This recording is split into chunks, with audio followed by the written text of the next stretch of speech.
Był rok 2013, marzec. Oni i notariusz. I świetny pomysł na biznes. Firma produkująca sprzęt nurkowy. Początki były skromne, proste kołowrotki. Dziś ich oferta nie zmieściłaby się w naszym odcinku. Każdy, kto nurkuje, słyszał nazwę X-Deep. To polska firma. Charakterystyczne logo tej firmy można dostrzec na wszystkich nurkowiskach. Ich specjalnością są skrzydła, uprzęże sidemount i zestawy do Twina. Ale w ofercie znajdziecie też różne akcesoria, w tym maski oraz płetwy. A co dalej? Zapraszam do wysłuchania ciekawej rozmowy z Piotrem Czernikiem, współzałożycielem firmy X-Deep.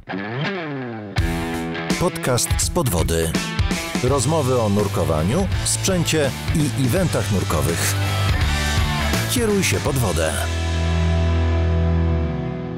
Cześć Piotrek. Cześć. Powiedz mi, gdzie ostatnio nurkowałeś? Oj. Trudne pytanie.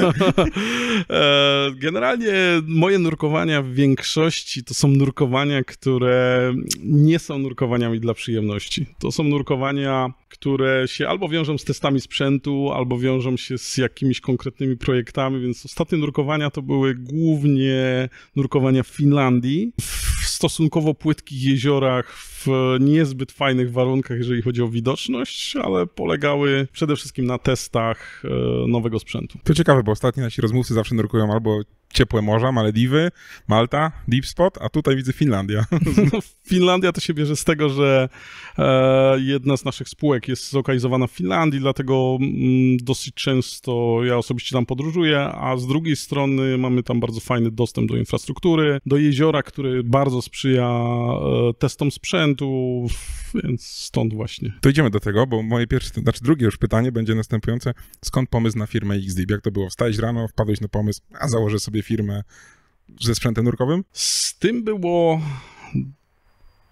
dosyć ciekawie, bo X-Deep powstał troszeczkę przez przypadek. Ja się zajmowałem w tamtych czasach elektroniką, systemami embedded, systemami IT i to było moje główne pole działalności. I pojawił się taki pomysł, żeby zrobić trochę sprzętu takiego, powiedzmy, specyficznego. Głównie chodziło o jakieś szpulki, kołowrotki, bo wtedy to było dosyć mało zaawansowane, co było dostępne na rynku. I tak na początku gdzieś tam jakieś rzeczy zacząłem robić, natomiast po kilku miesiącach okazało się, że w dosyć szybki sposób możemy wprowadzić do produkcji pierwszy worek do pojedynczej butli do Twina. Ale to nadal miała być taka firma, która jest bardziej rozwijana, jakoś takie hobby gdzieś tam na boku, poza zupełnie moimi głównymi zainteresowaniami. No i przez zupełny przypadek poznałem Patryka Widmana i wspólnie zaczęliśmy projektować Stealtha 2.0 i to spowodowało, że sprawy przybrały dość nieoczekiwany obrót, bo w tym momencie już zacząłem dosyć poważnie traktować ten temat sprzętu nurkowego i jakby po wprowadzeniu samego Stealtha 2.0 na rynek zaczęli się do nas masowo odzywać dealerzy z zagranicy i to spowodowało, że no już ciężko było działać tak na, powiedzmy, pół gwizdka, trzeba było coraz bardziej rozwijać firmę, inwestować i tak z biegiem lat to przerodziło się już w to, co mamy obecnie. Czyli z małej firmy garażowej na firmę międzynarodową? No nie do końca bym powiedział garażowej, chociaż tak można powiedzieć, że trochę żeśmy zaczynali w garażu, ale ja od wielu lat pracuję w firmach, które zajmowały się produkcją urządzeń, więc jakby z branżą produkcyjną miałem dużo do czynienia, więc od samego początku ta produkcja była trochę realizowana w taki sposób przemysłowy. Natomiast potem mieliśmy taki okres, kiedy ten rozwój był na tyle szybki, że trzeba było naprawdę sporych nakładów pracy, żeby to pchać do przodu, żeby ta sprzedaż się rozwijała, wypuszczać nowe produkty i to był taki moment, w którym żeśmy musieli bardzo, bardzo mocno przejść z takiego, powiedzmy, poziomu małej firmy, manufaktury do już takiej firmy dojrzałej, która produkuje masowe ilości sprzętu, zupełnie inna organizacja, zupełnie inny zespół, więcej osób w managemencie, więc to się troszeczkę rozwinęło, tak? Rozwinęło, tak. To w jakich krajach X-Deep występuje teraz? W tej chwili w 70 krajach, ponad, bo to jest dosyć trudne do oszacowania czasami ze względu na to, że nasi dystrybutorzy na przykład w Azji prowadzą dosyć sporą sprzedaż z Hongkongu do krajów, gdzie my tak naprawdę uważamy, że nie jesteśmy oficjalnie dostępni. Czyli to jest, mamy tam na przykład 1-2 dealerów, są to jakieś centra nurkowe, więc my tego nie traktujemy takiego kraju jak na przykład Wietnam jako rynku, na którym jesteśmy obecni, natomiast z drugiej strony można tam dostać nasze produkty. Natomiast tak ogólnie to ta sieć dealerska taka oficjalna to jest 70 ponad krajów. Sieć dealerów to jest grubo ponad 1000. To też na stronie prezentujemy tylko tych dealerów, którzy są z nami co najmniej od kilku miesięcy i jakby ta sprzedaż jest realizowana na odpowiednio wysokim poziomie. Więc jakby nie prezentujemy na stronie dealerów, którzy mają, powiedzmy, sprzedają 3-4 zestawy rocznie. Takim głównym krajem, do którego eksportujemy, to w chwili obecnej są Stany Zjednoczone. Ten rynek jest bardzo trudny, natomiast udało nam się tam zająć taką bardzo fajną pozycję, więc... Super.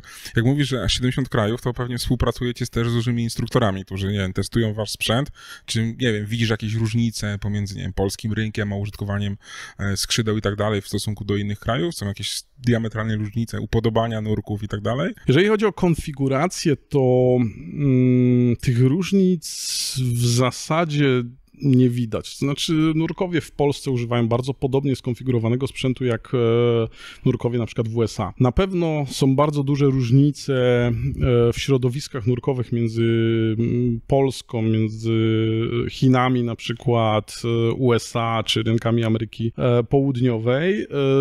To są, powiedzmy, różnice kulturowe. U nas jest dużo większy w Polsce nacisk na edukację na przykład niż w niektórych innych krajach. U nas dyskusje na typowym nurkowisku to są dyskusje na temat dekompresji, na temat modeli dekompresyjnych jakichś, czy procedur zmiany gazu. Natomiast taka dyskusja w niektórych krajach by się skończyła z szeroko otwartymi oczami, bo tam nikt się tym za bardzo nie interesuje, mają zupełnie inne podejście do nurkowania. O, to dosyć ciekawe, co mówisz, bo wydawało mi się, że, nie wiem, w takich Niemczech na przykład to procedury. Ale akurat Niemcy to, część krajów Unii Europejskiej, szczególnie Europy Północnej, jest bardzo podobna do Polski, natomiast już kraje na przykład takie jak Hiszpania są nieco odmienne, USA również, ale to się powoli unifikuje, to znaczy ten nacisk na edukację, na takie głębsze wejście w to nurkowanie jest coraz większy na wszystkich rynkach. Czyli możemy być dumni, że polski nurek to dobry nurek?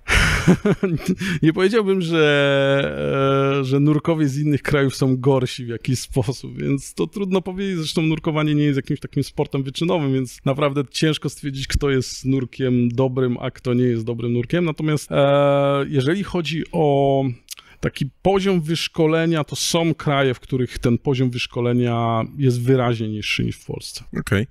To trochę cieszy, tak naprawdę, powiem szczerze. Mówiłeś, że w Finlandii jakąś markę macie, opowiesz coś o tym? W Finlandii od ładnych już kilku lat, od 7 lat prowadzimy projekt badawczo-rozwojowy. To jest ciekawy projekt, dlatego że on jest bardzo trudny.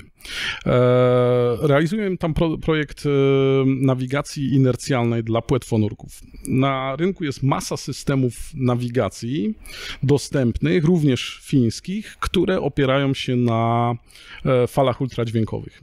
Dokładnie tak. I bojce jakiejś. Tak. I wadą tych systemów jest to, że trzeba rozłożyć jakąś infrastrukturę, wyższe koszty urządzeń.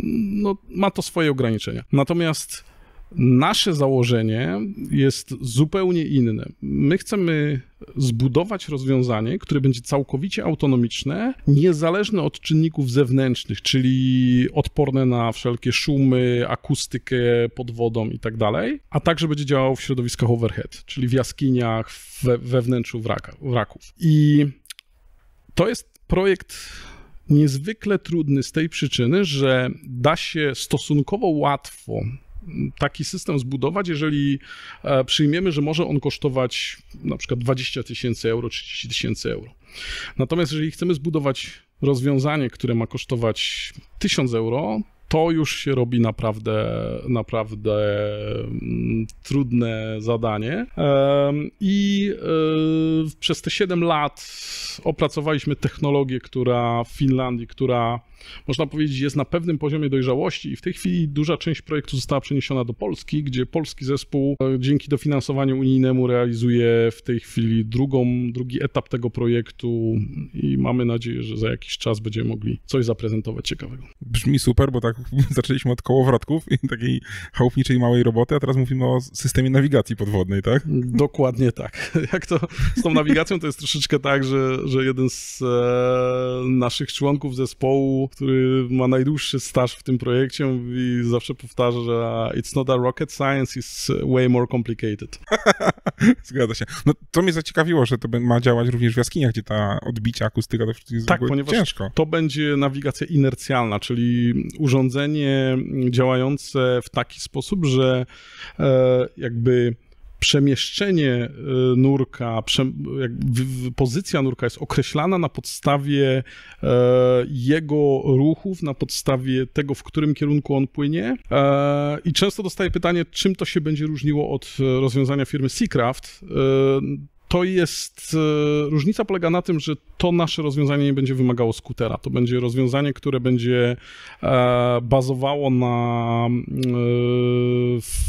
jakby ruchu płetw i hydrodynamice płetwonurka, a nie na informacji o prędkości z jakiegoś wiatraczka i tak dalej. No jakoś te zegarki Apple Watche sobie radzą z takimi rzeczami, bo to mi się wydaje, że jest to możliwe. Tak, no ale tam tutaj używamy GPS-a, którego nie da się pod wodą użyć. To jest zasadniczy problem. No jakoś na basenie tam liczy te tory, ale to też właśnie postawi tak, ale to jest w większości przypadków dosyć uproszczone, Zgadza więc się. to tego nie można nazwać jakby nawigacją, to jest jakieś wyliczenie proste pozycji, natomiast w przypadku nurkowania, żeby nawigacja była użyteczna, potrzebujemy dokładności rzędu 1,5% do 2%, czyli po typowym nurkowaniu, gdzie w czasie nurkowania pokonuje się średnio odległości około kilometra, to będzie 20 metrów błędu. W pionie i w poziomie pewnie. W poziomie, bo to w pionie to mamy głębokość wyliczaną z czujnika, ale więc tu chodzi o to, żeby na końcu nurkowania, powiedzmy, wylądować w zasięgu 20 metrów od miejsca wejścia do wody. I mówi, że projekt już niedługo ujrzy światło dzienne. Nie powiedziałbym, że niedługo. Jesteśmy na takim etapie, w którym jesteśmy, myślę, już blisko uzyskania takich rezultatów, które będziemy mogli powiedzieć, że są satysfakcjonujące. No to już coraz bliżej tak naprawdę. Ciekaw jestem. Tak. Natomiast nie jesteśmy w stanie powiedzieć, kiedy cokolwiek w ogóle się pojawi na rynku, bo to jest uzależnione również od dostępności komponentów i tak dalej. To jest bardzo, bardzo, bardzo trudny projekt na pewno. No właśnie, mówisz dostępność komponentów. Jak na produkcję sprzętu w XDeepie, bo macie trochę sprzętu, tak? BCD, automaty, wpłynęła, nie wiem, pandemia chociażby. W przypadku BCDs powiedziałbym, że nie bardzo wpłynęła. Jesteśmy już na tyle dużym producentem, że mogliśmy bardzo efektywny sposób zarządzać łańcuchem dostaw. Mieć wpływ po prostu na naszych dostawców, mogliśmy odpowiednio się zastokować, jeżeli chodzi o ilość materiałów i tak dalej. Natomiast w przypadku automatów zasadniczy problem polegał na tym, że w pierwszym momencie mieliśmy pandemię, która wpłynęła na przykład na dostępność tworzyw sztucznych i kiedy wydawałoby się, że już sytuacja się całkowicie unormowała, wszystko idzie ku lepszemu, nagle okazało się, że wybuchła wojna. No tak. I niestety, ale na przykład największy producent niklu, czyli firma Nornickel z Norylska, znalazła się za żelazną kurtyną nową, więc w tej chwili mamy problem z dostępnością właśnie niklu i ogólnie tego typu usług, więc to dalej wpływa negatywnie nam na dostępność tego produktu. No tak, to są rzeczy, o których nie dało się przewidzieć tak naprawdę. Natomiast my tego produktu nie traktujemy jako taki, powiedzmy, fundamentalny, podstawowy nasz produkt. produkt, dlatego że oprócz BCDs, które są naszym flagowym produktem, mamy też w ofercie suche skafandry, które również wprowadziliśmy na rynek w zeszłym roku i te skafandry coraz lepiej się sprzedają. Powiedziałbym, że jesteśmy bardzo mocno zaskoczeni tym, jak zostały dobrze przyjęte i jak szybko przede wszystkim klienci zaakceptowali nową markę. No i kolejnym produktem są rebreedery, czyli marka Kiss Rebreeders, gdzie no to jest taki, można powiedzieć, jeden z również naszych flagowych w tej chwili produktów. Zyskuje ogromną popularność, zwłaszcza na rynkach amerykańskich i obecnie azjatyckich. A to ciekawe, bo Kiss Rebreeders od ilu lat? Tak naprawdę Kiss został przez nas zakupiony w 2020 roku. Przez dłuższy czas nie mówiliśmy o tym głośno, natomiast w tej chwili już jakby jest to oficjalna informacja. Kiss jest firmą amerykańską, istnieje na rynku od lat 90. I w tej chwili, powiedzmy, są jednym z takich bardziej znanych producentów rebreederów, przy czym głównym produktem jest Kiss Sidewinder, który jest najbardziej specyficznym chyba na rynku rebreederem. Bardzo prostym w obsłudze, bardzo prostym w budowie, w serwisowaniu, ale dającym ogromne możliwości, zwłaszcza w jaskiniach, w nurkowaniach eksploracyjnych, ale również w wodach otwartych. I właśnie Sidewinder był takim czynnikiem, który spowodował, że zdecydowaliśmy się na zakupienie marki Kiss i w tej chwili rozwijamy tą grupę produktów jako taką najsilniejszą, oprócz naszych właśnie BCDs. Bo tak jak sobie patrzę na XDeepa i tam rozmawiamy w centrach nurkowych, to XDeep zawsze kojarzy się z BCD po prostu, tak? Tak, ale tworzymy coś, co będzie taką bardzo silną grupą marek o dosyć sporej specyfice, ponieważ nie chcemy powtarzać, powiedzmy, strategii, czy nie chcemy kopiować produktów innych firm, czy naśladować. Nie chcemy być drugim Santi, nie chcemy być, nie wiem, w przypadku suchych skafandrów, nie chcemy być jakimś kolejnym producentem backmountowego rebreedera, których w tej chwili jest na rynku kilku, jak nie kilkunastu. Każdy z tych produktów, które wprowadzamy do sprzedaży, to jest produkt o dużej specyfice, o dużej innowacyjności i dlatego właśnie na przykład nie mamy w planach na razie wprowadzenia latarek, ponieważ tam bardzo ciężko wymyślić coś ciekawego, a w przypadku rebreederów jest jeszcze ogromne pole do popisu. No tak, latarka ma świecić, tak? Tak. I XDeep na pewno będzie związany z BCD, z akcesoriami. Seal, czyli nasza nowa marka suchych skafandrów, już od w zasadzie 1,5 roku na rynku, będzie się zajmowała suchymi skafandrami, docieplaczami, natomiast Kiss pozostanie przy rebreederach. Jak ty to wszystko ogarniasz? Ja tego przede wszystkim nie robię sam. To jest ciekawe, bo kiedy ktoś do nas wchodzi do firmy, to zawsze ma wrażenie, że tutaj nikogo nie ma. Znaczy, prócz pracowników produkcyjnych nikogo nie ma. My od lat, od samego początku w zasadzie pracujemy w bardzo dużym rozproszeniu.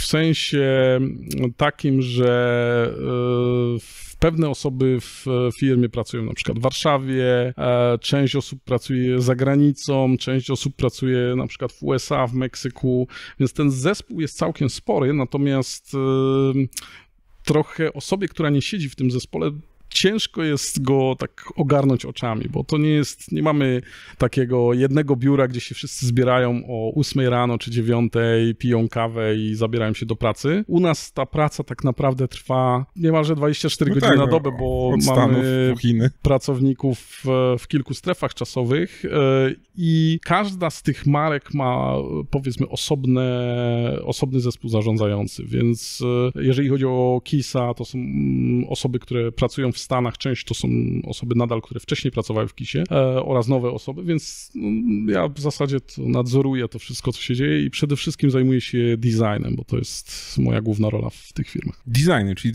ty wymyśliłeś logo i tak dalej? Nie.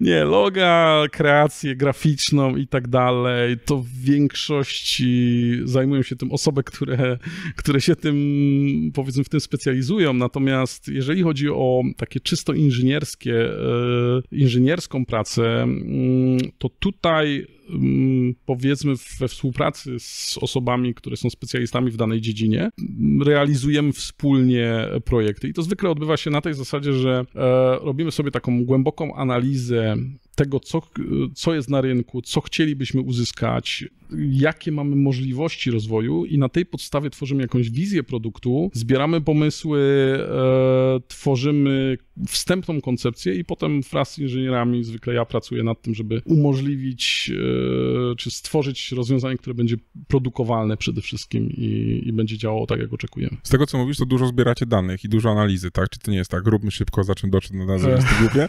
Dlatego projekty u nas trwają tak długo. To jest największy problem, bo na przykład projekt nowego Rebreathera, nowej wersji czy następcy Sidewindera powstaje od 2 lat, a nie jest to tworzenie w zasadzie produktu od nowa, tylko bardziej przetworzenie wcześniejszych koncepcji, przetestowanie ich i wprowadzenie do produkcji. Natomiast 2 lata zajęło nam tak naprawdę opracowanie czegoś, z czego będziemy zadowoleni. To, co mówiłeś przed momentem, że dużo czasu poświęcamy na analizę, testujemy masę rozwiązań, które potem nie wchodzą w ogóle do produkcji. To chyba dobrze, to jak... Tak, bo... Linka do żarówki, nie? Trochę jest tak, że mamy masę rozwiązań. Ja mam u siebie gdzieś tam, czy tutaj w magazynie mamy masę gotowych niemalże produktów, które można by wprowadzić do produkcji, które pewnie nie jedna firma chętnie by wprowadziła, natomiast stwierdziliśmy, że jeszcze wymagają dopracowania, że to nie jest do końca to, co byśmy chcieli przedstawić klientom. Wow. To ile jest takich projektów gdzieś schowanych? Oj, dużo. Nie wiem, ale pewnie z 20-30 by się znalazło. To naprawdę sporo. Tak, mamy na przykład całą skrzynię projektów, worków, które były opracowywane, koncepcje, na przykład mieliśmy taki koncept worka do singla i do twina. 2 w jednym? Tak. O, to coś dla mnie. Bardzo innowacyjna konstrukcja, ale w pewnym momencie po prostu stwierdziliśmy, że to nie jest to, co my byśmy jako nurkowie chcieli używać. My, czyli osoby, które są w tym zespole takim projektowym. Więc stwierdziliśmy, że po prostu nie będziemy tego dalej rozwijali. Czyli w zespole projektowym masz ludzi nurkujących? Tak. Generalnie zespół projektowy, nie wszyscy są, powiedzmy, nurkami, czy nie wszyscy są nurkami technicznymi, ale to jest taka grupa, powiedzmy około 10-osobowa, która bierze udział w rozwoju tych naszych produktów. Nie wszyscy, co ciekawe, w tej grupie są naszymi pracownikami. Niektórzy po prostu z nami współpracują, ale przez to, że mają bardzo ciekawe pomysły, tak ta współpraca jest bardzo ścisła i od kilku lat już trwa. To naprawdę brzmi super w takim razie, czyli zbieracie też feedback z zewnątrz, tak? Testując sprzęt i... Tak, to znaczy my bardzo dużo feedbacku z zewnątrz zbieramy, natomiast nie tylko jest to feedback od klientów. Jednym z takich elementów czy fundamentów naszego rozwoju jest XDeep Exploration Support Program. To jest program, który powstał też przez przypadek oczywiście. No tak. W 2012 roku, kiedy zgłosił się do nas Kamil Iwankiewicz i on wybierał się w Himalaje, żeby zanurkować w najgłębszym jeziorze. I to był pierwszy projekt, który trochę musieliśmy zmodyfikować. Sprzęt dla niego było trochę wtedy takich rzeczy, które musieliśmy zrobić tak, jak były potrzebne pod ten konkretny projekt, więc to był taki pierwszy projekt. I potem zaczęły się kolejne gdzieś tam projekty. Na początku to szło dosyć wolno i przez pierwsze 3 lata uczestniczyliśmy w 5-7 projektach. W pewnym momencie stworzyliśmy z tego pewien taki już formalny program o ściśle określonych zasadach i w tej chwili rocznie sponsorujemy, wspieramy około 5-7 projektów. Łącznie od 2012 roku, czy od momentu, kiedy kiedy pierwszy projekt żeśmy zrealizowali wspólnie z innymi osobami, to już w tej chwili dochodzimy do 40 projektów. I dzięki temu właśnie, że uczestniczymy w takich projektach, to daje nam możliwości przede wszystkim współpracy z osobami, które używają sprzętu w bardzo różnych warunkach. Ekstremalnych i nietypowych wręcz. Ekstremalnych, ale też nie zawsze ekstremalnych. Czasami to są projekty na przykład archeologiczne, czy projekty związane z badaniami, z paleontologią, z badaniami na przykład środowiska i tam na przykład są osoby, które bardzo dużo czasu pod wodą spędzają, a jednocześnie nurkują stosunkowo płytko w bardzo takich, powiedzmy, standardowych warunkach. I współpracując z takimi osobami, zwłaszcza z osobami, które realizują bardzo trudne nurkowania logistycznie, nurkowi jaskiniowi na przykład, gdzie trzeba sprzęt transportować w bardzo ciężkich warunkach, my bardzo dużo dowiadujemy się na temat tego, gdzie są słabe punkty naszego sprzętu. I takim świetnym przykładem jest Seal SL01. To jest suchy skafander, który opracowaliśmy w zasadzie pod kątem Exploration Support Program. Wyszliśmy z założenia, że jeżeli suchy skafander jest w stanie przetrwać taki projekt i sprostać wymaganiom osób, które go używają w sposób ultra intensywny i mówimy tu o czołganiu się kilkaset metrów w bardzo wąskim gdzieś tam przejściu w błocie, mówimy o nurkowaniu w bardzo trudnych warunkach, gdzie ktoś ląduje po prostu ze sprzętem na rafie z powodu wysokiej fali i tak dalej, to stwierdziliśmy, że jeżeli stworzymy suchy skafander, który w tego typu nurkowaniach się sprawdzi, to każdy użytkownik, który go później będzie używał, będzie z niego zadowolony. I go tak szybko nie zniszczy pewnie. Tak, ale tu też chodzi o swobodę ruchów przede wszystkim, o komfort zakładania. To są bardzo różne warunki. Często w jaskini na przykład jest bardzo mało miejsca, czy na łodzi, czy nawet to jest często w śmigłowcu, bo mieliśmy taki projekt, w którym lądowanie de facto, wejście do wody odbywało się ze śmigłowca. To był zjazd kilkumetrowy na linię ze śmigłowca i wow. tak samo nurkowie byli podejmowani, ponieważ najbliższe możliwe zejście z klifu było kilka kilometrów, a stan wody, warunki w ogóle nie pozwalały na to, żeby ribem gdzieś tam dopłynąć, bo po prostu ci nurkowie by na miejsce już tacy wyprani lekko trafili. I teraz jakby współpracując z takimi osobami przy tym suchym skafandrze przez 2 lata ponad produkowaliśmy kolejne ewolucje, kolejne prototypy, poprawialiśmy kolejny element i każda kolejna edycja zbliżała się do tego, co nazywaliśmy takim idealnym skafandrem do zastosowań w ekstremalnych warunkach. No to brzmi niesamowicie, bo to jest naprawdę zebranie feedbacku ze środowiska, które żyje, pracuje i... Tak, i to jest jeszcze ciekawe, że oczywiście osoby, które uczestniczą w takich projektach, to nie są, powiedzmy, przeciętni płetwonurkowie. I to nawet nie chodzi o umiejętności, tylko bardziej chodzi o pewien poziom niewygód, które oni potrafią znieść.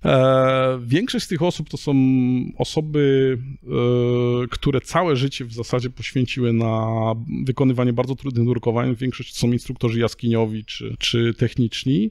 I jednocześnie te osoby z racji doświadczenia swojego zetknęły się z masą innego sprzętu, czyli miały doświadczenia z 10, 20 różnymi suchymi skafandrami, wiedzą, jak poszczególne modele się zachowują w różnych warunkach i mogą to, co my im proponujemy, odnieść do tego, czego wcześniej używali. Więc to nie jest osoba, która używa, powiedzmy, 2 czy 3 skafandrów i to często jednej marki. To są osoby, które przez swoje 20 czy 30 lat kariery nurkowej często zużyły masę suchych skafandrów, robiąc po 1000-1500 często nurkowań rocznie i dzięki temu mają trochę inny horyzont, jeżeli chodzi o to, co poszczególne modele skafandrów potrafią. A jak wygląda taki feedback? To jest narzekanie, że coś nie działa, czy wręcz pozytywny feedback? To zależy, bo często to jest tak, że coś proponujemy i komuś będzie niewygodnie, no to wtedy jest, wiadomo, jakieś narzekanie, ale ja zauważyłem jedną ciekawą rzecz, że osoby o bardzo dużym doświadczeniu, jeżeli chodzi o takie konkretne funkcjonalności, to zwykle nie mówią zmieńcie to, zróbcie to inaczej i tak dalej, ale bardziej w pierwszej kolejności chcą wiedzieć, dlaczego żeśmy to w taki sposób zrobili bo dopuszczają możliwość, że po prostu nie umieją tego używać. O, to ciekawe. Tak, i to jest zabawne, bo czasami mam przed sobą osobę, rozmawiam z osobą, która ma ogromne doświadczenie nurkowe, mam do niej ogromny szacunek, a ta osoba zadaje mi pytanie bardziej jak kursant OWD, jakby sugerując, że może czegoś nie wiedzieć, no, niż jak osoba, która ma tak ogromne doświadczenie. No tak, bo my się zawsze spotykamy z tą drugą stroną, że źle wybrałeś, to panu tu tak i tak dalej. Nie, tutaj to przede wszystkim to jest troszkę tak, że jakby to, co proponujemy, to zwykle już jest wstępnie przetworzone w tym naszym wewnętrznym zespole, więc jakichś kuriozalnych rozwiązań nie wypuścimy poza naszych testerów. Natomiast to tak jak mówię, to bardzo dużo dowiadujemy się właśnie dyskutując, rozmawiając. To jest ciekawe na przykład, jeżeli chodzi o KISS-a. W pewnym momencie stwierdziliśmy, że musimy zmienić system szkolenia, że ten system szkolenia, który jest jakby obecnie, i to nie dotyczy tylko KISS-a, czy dotyczy większości rebreederów, nie do końca jakby jest zgodny z tym, co chcielibyśmy w przyszłości widzieć. I widzieliśmy kilka, powiedzmy, obszarów, w których można wnieść usprawnienia. I serię telekonferencji z osobami, z instruktorami bardzo znanymi na świecie, bardzo doświadczonymi, z którymi rozmawialiśmy po 2-3 godziny czasami, rozmawiając o bardzo, bardzo różnych sprawach, w kwestiach sprzętowych, w kwestiach szkoleń, o problemach i tak dalej. I dopiero po tej serii konferencji wyszło nam, że to, co żeśmy się dowiedzieli, bardzo różni się od tego, co wcześniej sądziliśmy. Dlatego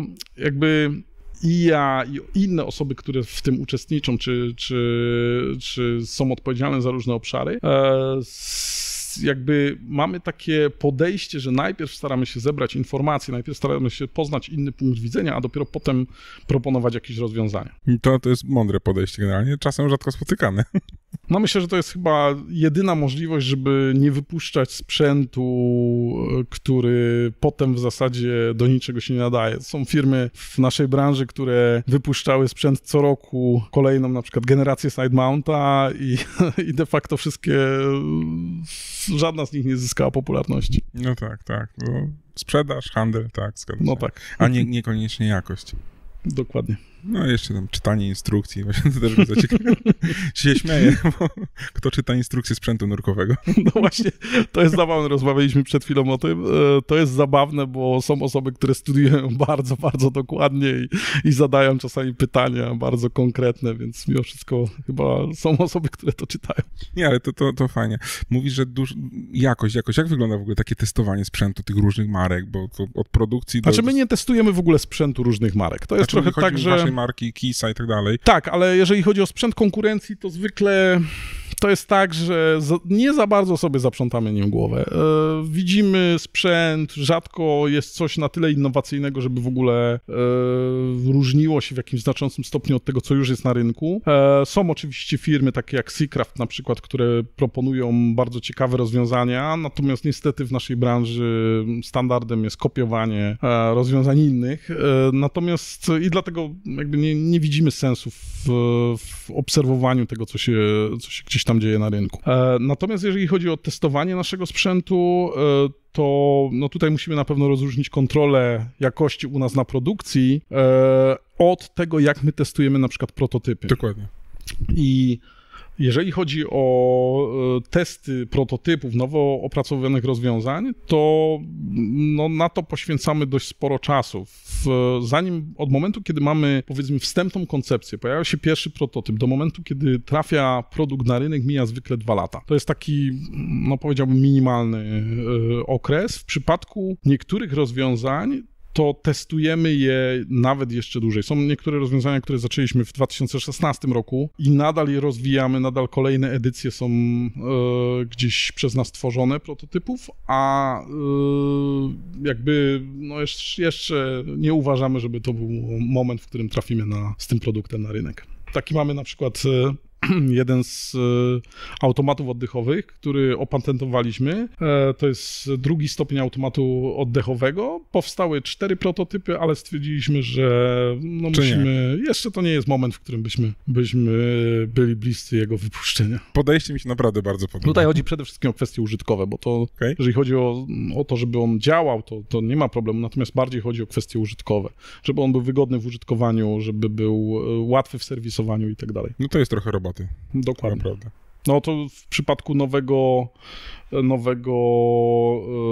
KISS-a, następcy Sidewindera, który będzie w wielu obszarach przełomowy, no to od momentu, kiedy żeśmy ruszyli do momentu, w którym jesteśmy, minęły 2 lata, a nadal jeszcze pracujemy nad dopracowaniem pewnych jego elementów. I tutaj jeszcze ścieżka przede wszystkim ochrony patentowej wchodzi w grę, to też wymaga czasu, więc to jest spory nakład pracy. Prawo.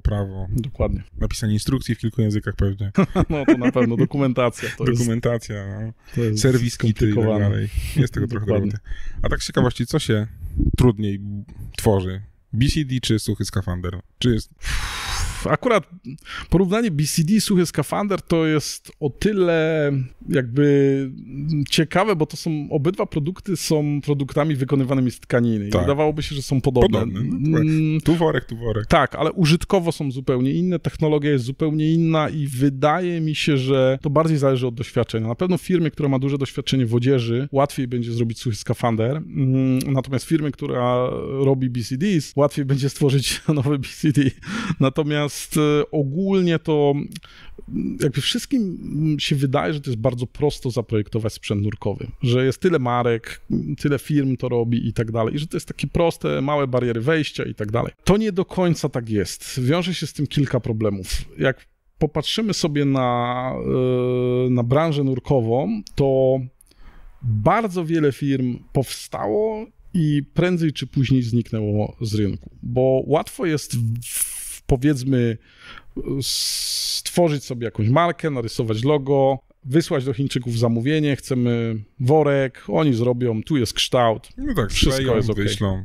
Natomiast jeżeli chcemy to zrobić tak, żeby firma przetrwała, żeby robić produkty lepsze niż konkurencja, to po pierwsze trzeba nauczyć się technologii, która nie jest prosta, nie jest trywialna na pewno. Po drugie trzeba zaprojektować sprzęt, który jest w jakiś sposób lepszy od konkurencji. I tutaj jest ciekawe, bo bardzo często słyszę taką opinię, że wszystkie worki są identyczne, że to jest tylko worek, trochę tkaniny. W praktyce to jest tak, że użytkownik, który używał powiedzmy jakiegoś worka przez 3 lata, bierze inny worek i dopiero wtedy zauważa różnicę. Coś jak z jeżdżeniem samochodem. No w samochodach te różnice są łatwiejsze chyba do zauważenia, ale to jest tak jak trochę z nartami bardziej.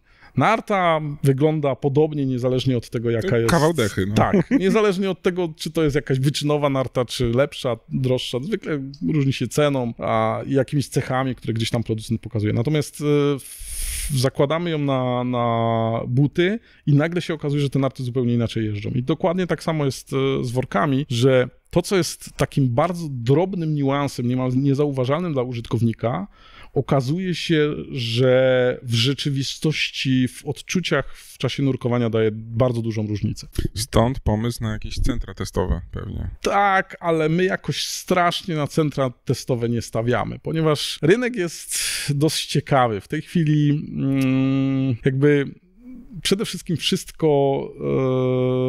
wszyscy chcą mieć wszystko szybko, łatwo, bez zbędnego ryzyka i tak dalej. Stąd popularność handlu internetowego i tak dalej. Natomiast to się wiąże również z tym, że większość płetwonurków nie bardzo ma ochotę testować sprzęt. Najczęściej chce go dotknąć, zobaczyć, I kupić.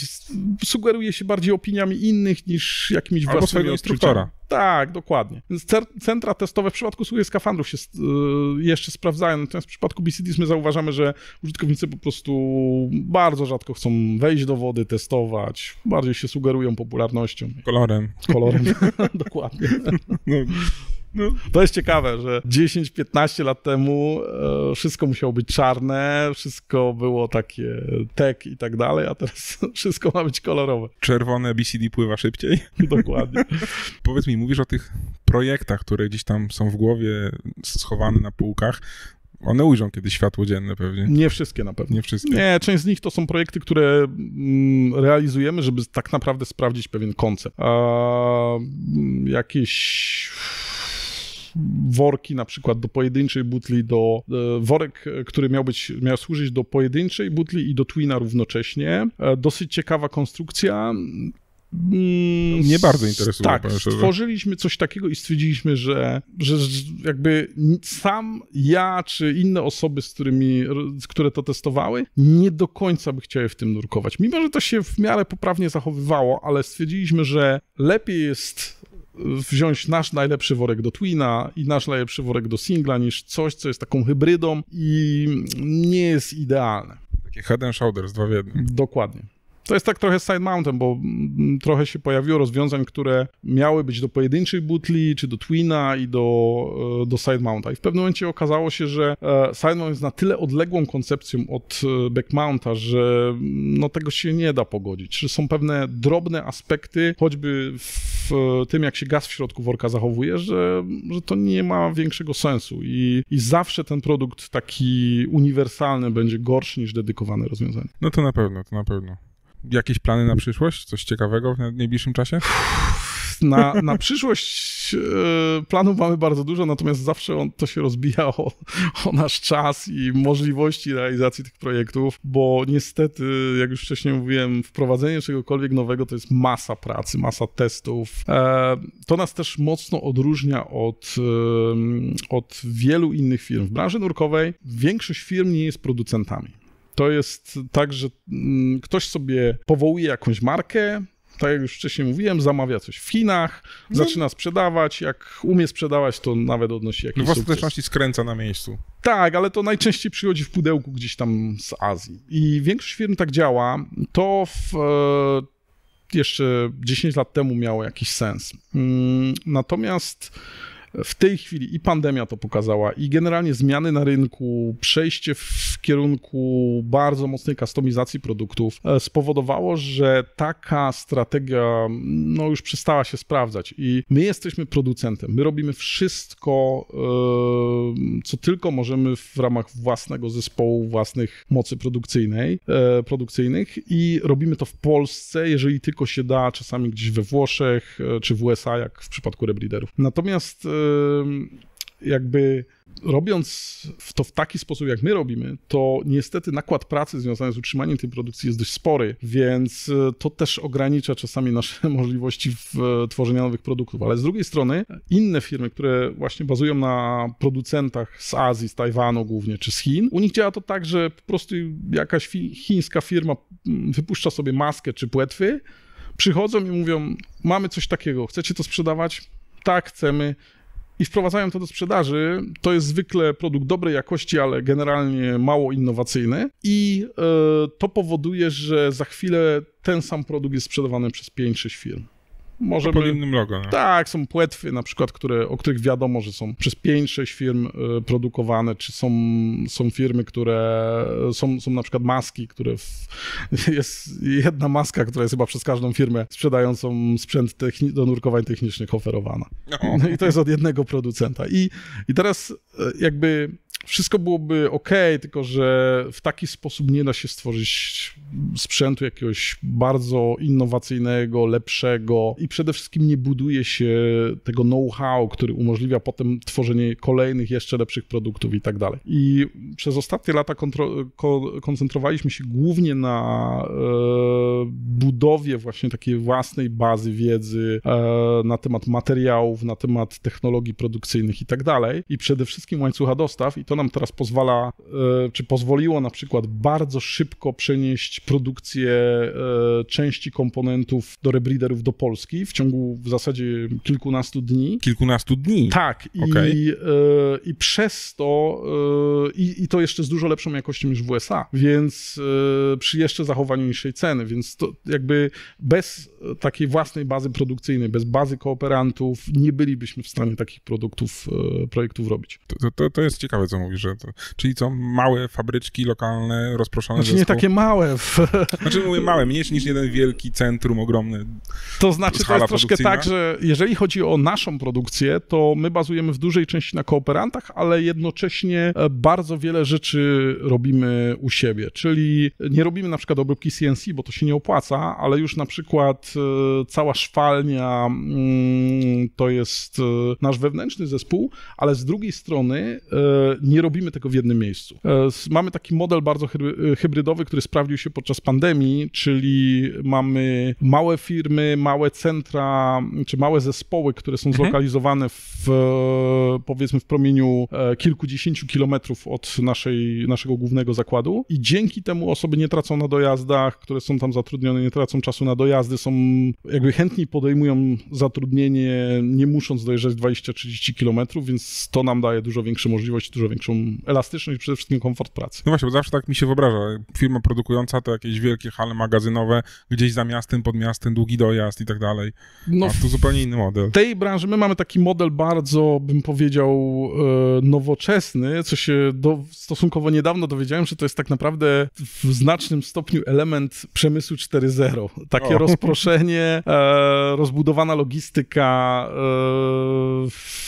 produkcja przede wszystkim oparta na kustomizacji. No, jakby nie mieliśmy świadomości, że robimy coś, co ma swoją nazwę, tak. No to też jest plus, bo brak prądu w jednym, nie wiem, budynku nie powoduje przerwy całego procesu produkcyjnego. To tak? też, ale przede wszystkim to daje nam lepsze możliwości zarządzania zespołem, bo nie musimy go budować w jednym miejscu, nie musimy sobie zawracać głowy na przykład dojazdami czy dowożeniem ludzi, bo to są też oczekiwania w tej chwili pracowników, ja to widzę, tak. Jak zakłady tutaj w okolicy mają, no są busy że busy jeżdżą, tak, więc, a w przypadku naszej produkcji, gdzie cała produkcja to już jest sporo naprawdę osób, to zaczyna być jeden z takich elementów, który jest trochę problematyczny. Natomiast to wymusiło na nas trochę inne podejście i rozbudowę systemu informatycznego, przede wszystkim, żeby zarządzać tą produkcją w toku.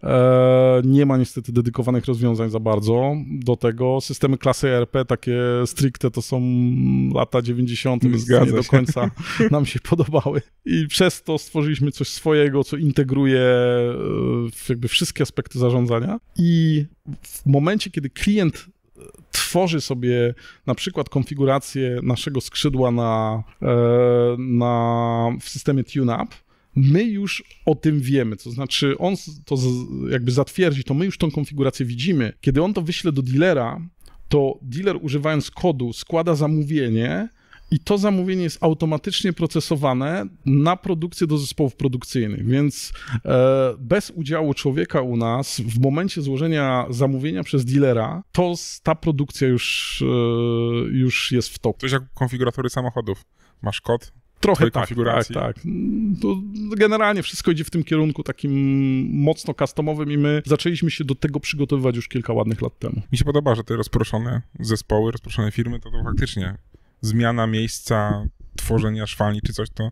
Tak, to wymaga też oczywiście odpowiedniego podejścia do zarządzania tymi zespołami. Natomiast to jest ciekawe, że przez to u nas każdy produkt, można powiedzieć, jest traktowany jako custom, a sprzedaż produktów customowych to jest w tej chwili między 30 a 40%. W niektórych krajach, jak Szwajcaria, to jest prawie 90%. A to nie jest tak, że...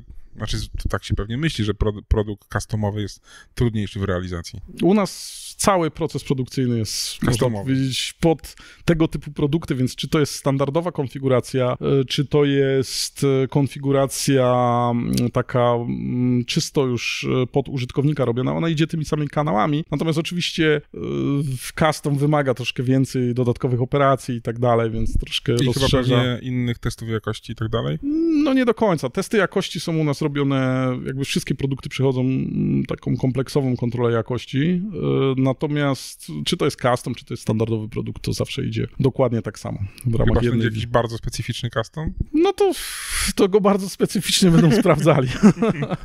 Nie, no to tak naprawdę jest custom, to jest custom. W sensie takim, że ta ilość konfiguracji też jest skończona, natomiast ogólnie każdy worek, czy każdy produkt jest testowany na niemal każdym etapie produkcji i na sam koniec jest jest jeszcze kontrola jakości, taka już bardzo, bardzo szczegółowa, która polega i na kontroli wcześniejszej dokumentacji i dodatkowo na przejrzeniu wszystkich elementów dokładnie worka. Każdy szef na przykład jest sprawdzany na całej długości, każda taśma czy cokolwiek, każdy z komponentów i przez to może na kontroli jakości spędzamy prawie 30-40% czasu produkcji.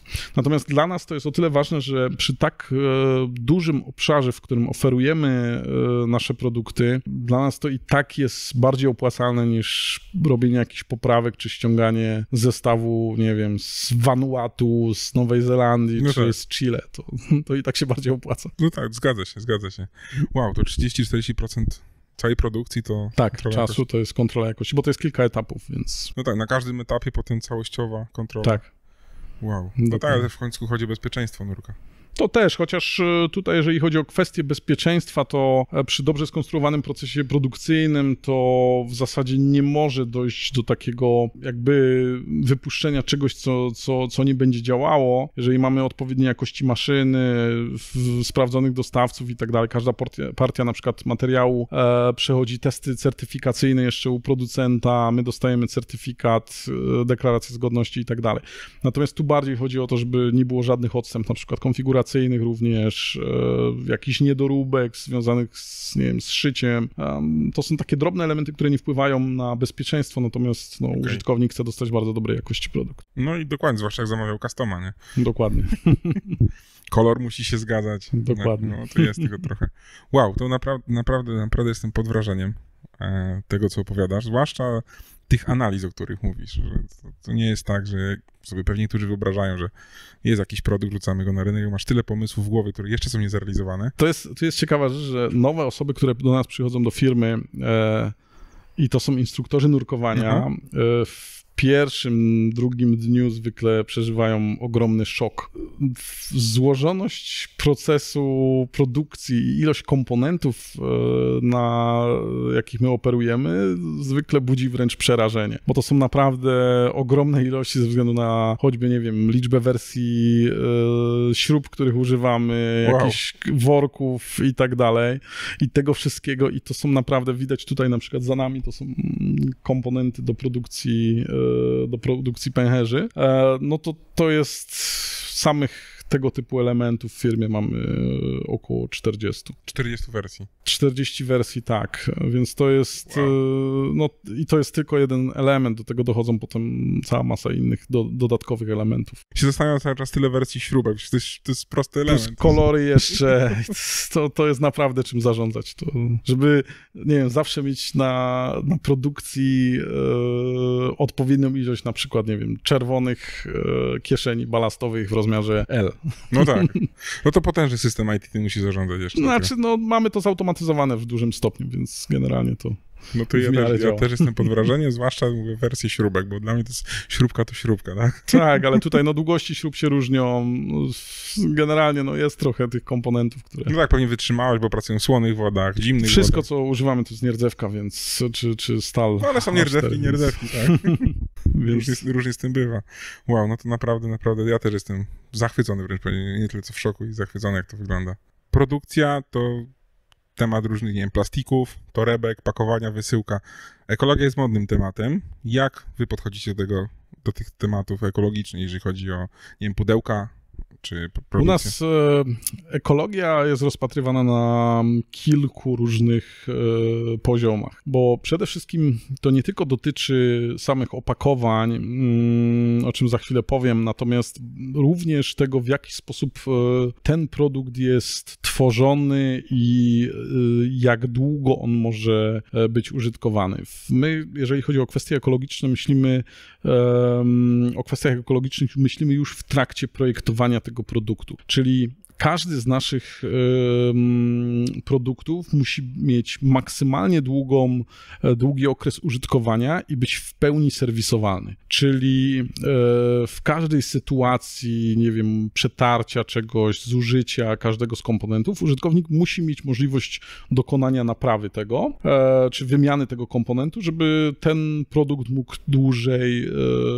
czy nadal być użytkowany. I to jest jakby jeden aspekt. Drugi aspekt to jest przede wszystkim jego trwałość w kontekście ilości godzin, jakiego można, przez jaki czas można go użytkować. I tutaj przede wszystkim najważniejsze są też materiały, odpowiednia odporność, odpowiednia jakość. I trzecim takim aspektem to jest taki, powiedzmy, podejście zero waste, czyli również opakowania. I w 2019 roku chyba jako pierwsza firma w branży w ogóle wycofaliśmy jednorazowe opakowania, jednorazowy plastik z naszych opakowań i cała tektura, która jest używana przez nas, wszystkie elementy papierowe, jakaś tektura na instrukcje i tak dalej, to pochodzi z recyklingu. Także na chwilę obecną no, w zasadzie nie używamy jednorazowego plastiku przy produkcji. Są oczywiście jakieś tam obszary, w których tego się nie da jeszcze wyeliminować, ale pracujemy nad tym. Natomiast generalnie wszystko, co jest wysyłane do klienta, jest w 100% ekologiczne. Czy znowuż takie podejście ekologiczne wydłuża proces projektowania całego sprzętu i tak dalej pewnie? Nie do końca, bo jeżeli mamy to, można powiedzieć, w genach produktu, firmy, jeżeli mamy takie podejście od lat, to dla nas to w zasadzie nie robi większej różnicy, czy my produkujemy produkt, który jest serwisowalny, czy nie, bo no to widać na przykład po tym, jak projektowane są jackety nurkowe, gdzie tam wszystkie taśmy są podszywane na stałe, gdzie w zasadzie w większości z tych modeli nie da się nic wymienić, coś się zepsuje, urwie, trzeba odsyłać całość do producenta. I to też w rozmowach się przebija z centrami nurkowymi, które zdecydowały się na wejście w naszą linię Dive Center Edition i zastąpienie jacketów skrzydłami.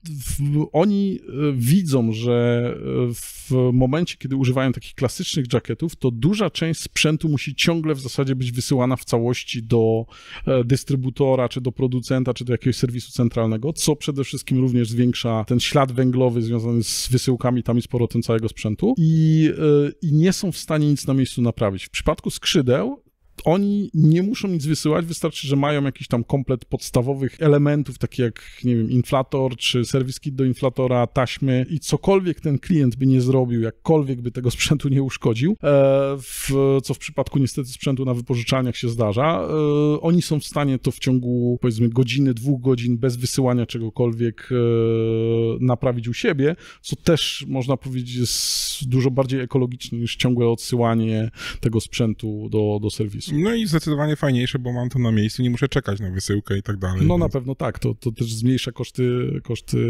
prowadzenia działalności. To jak mówiłem, jestem pod wielkim wrażeniem całej firmy, tego w sumie R&D, tak bym powiedział, tych analiz.